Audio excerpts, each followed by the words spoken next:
जय श्री माधव। अम, विष्णु प्रभु ने जब कृष्ण के रूप में अवतार ले लिया द्वापर युग में, तो उनका एक बहुत प्यारा सा उनका एक सखा था, बहुत भोला भाला सा, एक बहुत सादा सा सुदामा। उन दोनों की मित्रता इतनी गहरी थी, मतलब आज भी एक कहानी के रूप में हम सुदामा का नाम याद करते हैं कि मित्र हो तो सुदामा जैसा, है ना। तो उसी इसमें मैं कुछ समझाने की कोशिश कर रही हूँ आसान शब्दों में।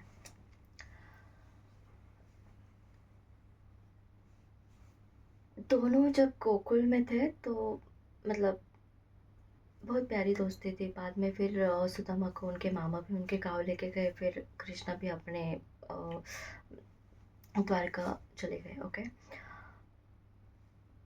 उसके बाद सुदामा की शादी हुई। उनकी मतलब उसके पीछे भी कहानी है कि वो गरीब कैसे बने रहे, तो वो तो नहीं बताना चाहती अभी मैं। लेकिन एक दिन है ना, मतलब उनके बहुत कष्ट पा रहे थे वो, तो उनकी पत्नी उनको कहती है कि आपके दोस्त तो द्वारकाधीश राजा है, वो तो आपके मित्र है ना, तो वो आपकी मदद क्यों नहीं करेंगे? क्या उनको पता नहीं है कि आप किस हाल में जी रहे हो? ज़रा चाहिए और अपने मित्र से कहिए कि हमारी अपने मित्र पे थोड़ी दया दिखाए।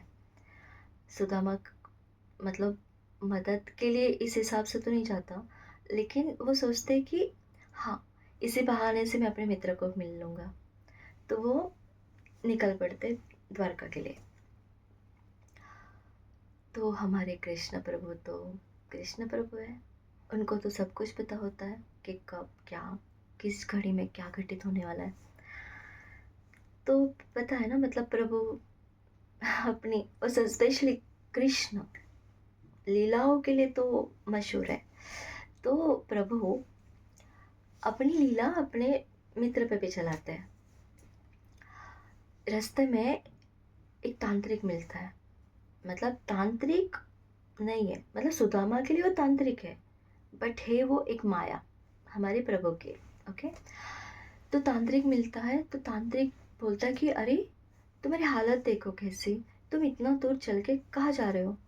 तो वो बोलता है कि हमारे द्वारकाधीश है, हमारा राजा, मेरा मित्र कृष्ण, मैं उससे मिलने जा रहा हूँ, तो उससे कुछ मदद भी हो जाएगी। मेरी हालत अभी अच्छी नहीं है। तो तांत्रिक बोलता है बस इतनी सी बात, तुम्हें तुम्हारी हालत ही ठीक करनी है ना।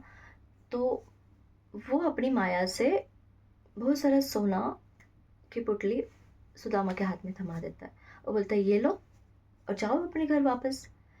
कहाँ तुम उस द्वारकाधीश के पास जाओगे? जब गोकुल में था तो वो तुम्हारा मित्र था वो, लेकिन अभी द्वारका, वो द्वारकाधीश है, राजा है वहाँ का। और राजा राजा को हृदय नहीं होता, वो सिर्फ नियम में होता है। राजा सिर्फ अपने नियम से चलता है। तो तुम वहाँ पे जाके ठोकर खाओगे, इससे अच्छा है तुम ये सोना ले लो और अपने घर वापस जाओ और अपने बच्चों का पेट भरो। सुदामा बोलता है नहीं, मुझे तो अपने मित्र से मिलने जाना है, ये तो आप ही रखो प्रभु। और वो सुदामा आगे बढ़ता है, वो तांत्रिक गायब होता है। फिर मतलब मैं ये कहना चाहती हूँ कि प्रभु ने अपने मित्र को अपनी माया से उलझाने की कोशिश की कि देखो तो सही कि मेरा मित्र वाकई में मेरा मित्र है, मुझ तक आएगा या ये से वापस उसकी ज़रूरत पूरी हो जाएगी तो लौट के चला जाएगा। तो यही है हमारे साथ प्रभु का और हमारा नाता ऐसा ही है। जब हम अपने प्रभु की तरफ आगे बढ़ते हैं तो बहुत ऐसी अलौकिक शक्तियाँ हमारे आड़ ही आते हैं। मतलब हमें अपने प्रभु से मिलने नहीं देते। बहुत सारे परेशानी आती है, इसलिए हम कहते हैं कि ओह! हमने अभी भगवान का नाम जब स्टार्ट ही किया था, हमने पूजा अर्चना करना स्टार्ट कर दिया और हमें इतनी सारी परेशानी आ रही है। अरे!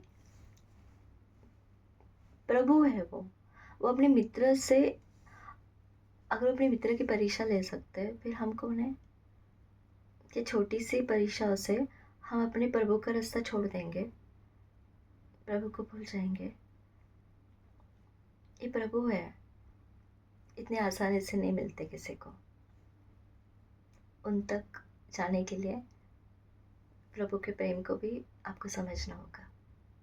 यहाँ पे हृदय काम करता है, तर्क नहीं। जय श्री माधव।